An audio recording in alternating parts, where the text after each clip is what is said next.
Philip Grindle. He is former Scotland Yard detective and he's a security expert who has advised MPs, particularly following the murder of Joe Cox.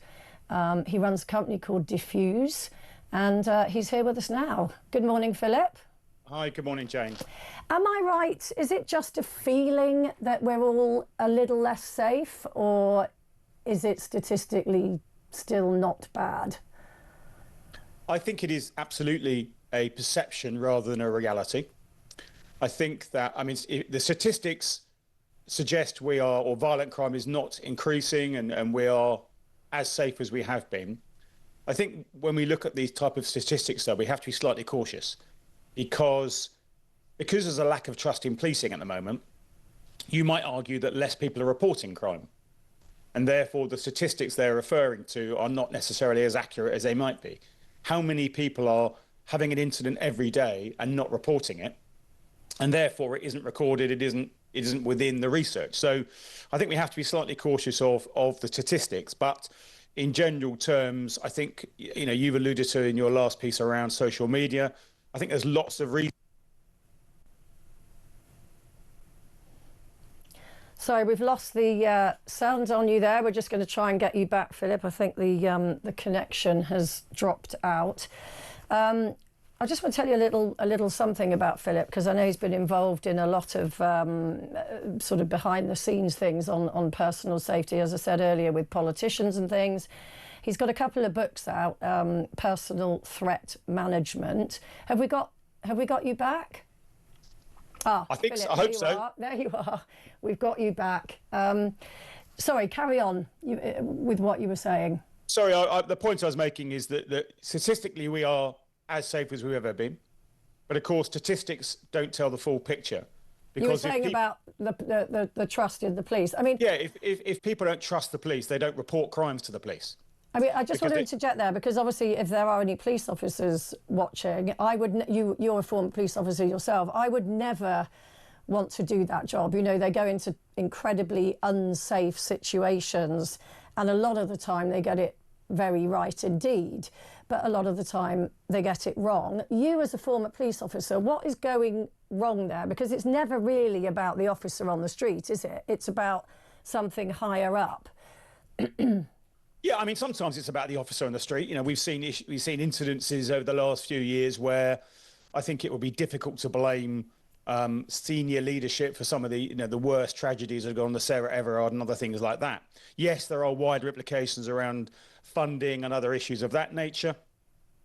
But I think, certainly when I joined the police, everything I was doing wasn't being filmed and wasn't then on Instagram or TikTok within 30 seconds of me doing it. And therefore, people make their minds up based on a clip or an edited clip of something without having the full picture. The classic one would be, why does it take 6 people to hold someone down? Why can't 2 people do it or something? Well, if you've ever tried to tackle someone who is, emotionally charged, potentially violent, it does take people, and also you've got to do it in a way that is hopefully safe. So the job is made to look a lot easier, and everyone likes to comment on it, having never done it. And but actually, it's very complex and it's very complicated. And you're dealing with very difficult situations. You're sending young PCs into dealing with often, sometimes very mentally ill people. They're not really trained to do. We can't really talk about the stabbings on the train because the man in question has been charged, so we can't really go into too much detail on that. But, when we look at stories like this in the past, quite often the perpetrator, there has been a pattern of behaviour where maybe they could have been caught earlier and the police didn't do anything or didn't act when they could have done. What happens there? What is the disconnect? Because a lot of people watching this will say, look, when my car gets stolen, the police aren't interested. When I get mugged on the street, they say, send us the CCTV if you've got it. People feel as though the police have abandoned them on this sort of low-level crime. What's going wrong there? Why has that happened? Well, I think it's happened for a number of... One is we can't get away from the kind of defunding of policing.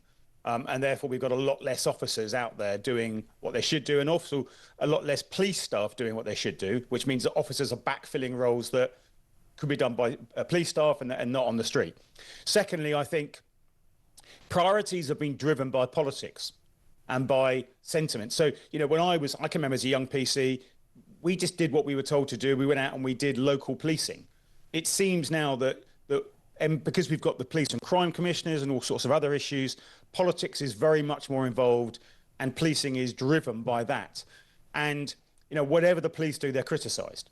And so it's very difficult. It's kind of like, you know, what we see now is almost like 5-year-olds chasing a ball around a pitch, rather than actually setting out a strategy and saying, right, we're going to deal with local communities.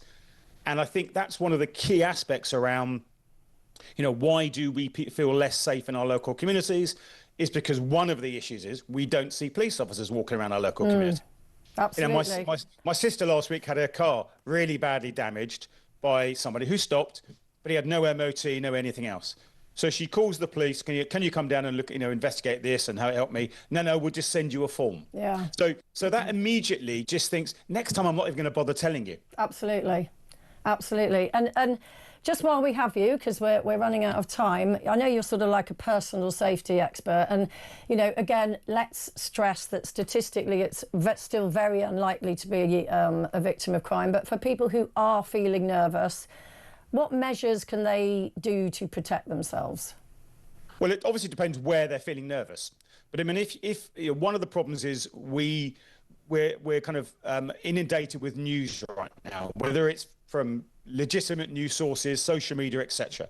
If you're going to read a story, read the whole story, not just the headline, because the headline is designed to attract you in and often is not truly reflective of what's going on. Don't spend your whole life on social media.